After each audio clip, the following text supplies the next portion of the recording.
Doug Karsh for MGoBlue.com at Yost Ice Arena with the head coach of the Michigan hockey program, Red Berenson. And coach, you've had a few days to digest what happened a week ago in your series with Nebraska-Omaha. What do you think? Well, it was pretty simple on Friday, Doug. We didn't play with enough conviction. We didn't get a lot of puck luck as a result, and we fell behind. And by the time we got our game together in the third period, we were down 4 goals. Couldn't get it back. I thought on Saturday we played with more conviction. We got more puck luck, and as a result, had a better outcome. Were you a little surprised that you needed to remind the guys that they have to play with conviction? Now, you do have a veteran team.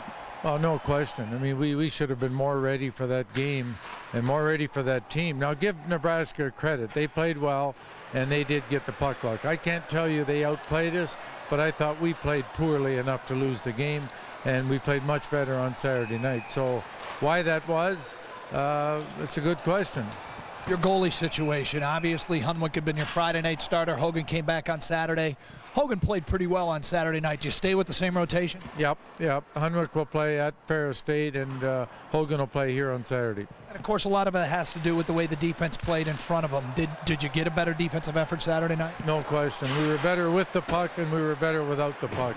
And that's our reminder. I mean, every week we're trying to get better, Doug, but we can't show up at Yost and have a game like we did on Friday and expect to do well.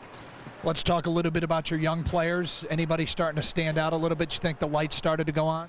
Well, I think Johnny Merrill has had a pretty good start right from the get-go on defense, and that's the toughest position for a defenseman. I thought Kevin Clare played well on Saturday, didn't dress on Friday, and so we're going to have a rotation on defense. We've got 3 freshman defensemen, so you'll see, I think, a change in the lineup just about every game. And up front, I thought DuBois played pretty well.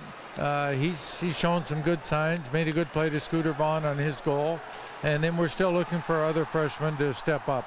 So it's a process. If I told you at this point in the year Scooter would lead your team in scoring, what would you think? I'd be surprised, but good for him. He's got the speed, he's got the confidence, and he's got the experience now. And we put him at forward last year for the first time. He'd always been a defenseman, so maybe now he's starting to figure it out. Let's talk about Ferris a little bit. What challenges do they present? Well, they're always good at home. I mean, they're a well-coached team.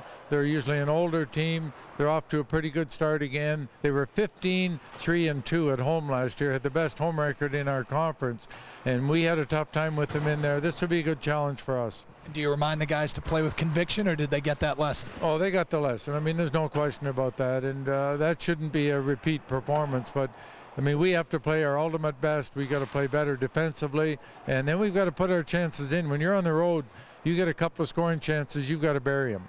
Coach, best of luck. Good. Thanks, Doug.